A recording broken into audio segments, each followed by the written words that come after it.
warahmatullahi wabarakatuh. Perkenalkan, nama saya Siti Aminah Rezeki Nasution dengan NPM 2008260245.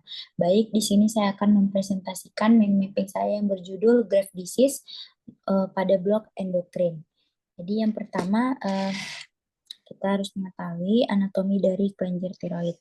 Nah, anatomi kelenjar tiroid, jadi secara morfologi dia itu memiliki dua lobus yang dihubungkan oleh ismus dengan konsistensi lunak berwarna merah dengan berat yaitu sekitar 20 sampai 25 gram pada orang dewasa, dan dia itu sangat vaskular dan berkapsul.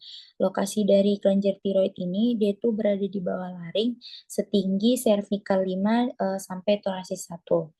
Nah, kemudian glandula tiroid ini dia tuh menutupi bagian atas lateral trakea dengan masing-masing lobus dan ismus di bagian depan. Kemudian untuk etiologi dari Grave disease, jadi Grave disease ini etiologinya itu disebabkan karena autoimun, yang mana thyroid stimulating antibodies atau TSAB. Antibodi ini dia tuh berikatan dan mengaktifkan tyrotropin reseptor ataupun TSHR pada sel tiroid. Kemudian mensintesis dan melepaskan hormon tiroid.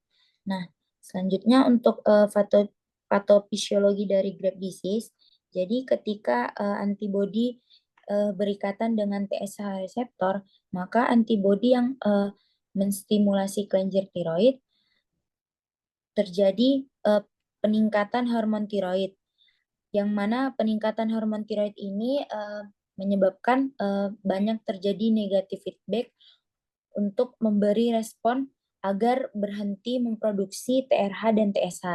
Nah, kemudian autoantibodi ini akan terus memproduksi lebih banyak hormon tiroid, sehingga T3 dan T4 masuk pembuluh darah, yang mana terjadi over cavity pada hormon tiroid yang menyebabkan terjadinya hyperthyroidism. Kemudian untuk tanda dan gejala dari Grave disease, yang pertama terjadi pembesaran pada kelenjar tiroid. Kemudian pasien tersebut akan mengalami berat badan turun dan mengalami kehilangan nafsu makan dan diare. Kemudian pasien Grave disease ini dia tuh biasanya mengalami tremor. Tremornya itu terjadi pada tangan ataupun jari-jari tangan. Kemudian mudah merasakan lelah dan sering berkeringat. Kemudian mengalami rambut rontok. Kemudian mengalami palpitasi jantung ataupun jantungnya itu berdebar dan berdetak ataupun aritma dengan sangat kencang. Kemudian pasien Grave disease ini dia tuh biasanya sensitif pada udara panas dan biasanya itu mengalami gejala disfungsi ereksi ataupun gangguan siklus menstruasi.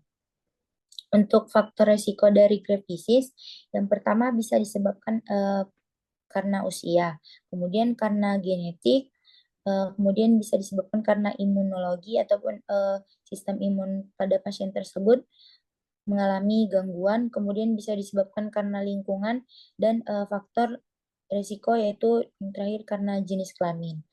Nah, untuk diagnosis banding dari Grave disease itu yang pertama ada diagnosis toksis nodular goiter, kemudian tiroiditis Hashimoto, dan tiroiditis subakut. Untuk tata laksana farmakologi dari Grave disease, yang pertama dilakukan pembedahan dan radioskopi, kemudian diberikan obat antibodi golongan thionamida, kemudian diberikan beta blocker, dan dilakukan tiroidektomi subtotal ataupun diberikan yodium radioaktif.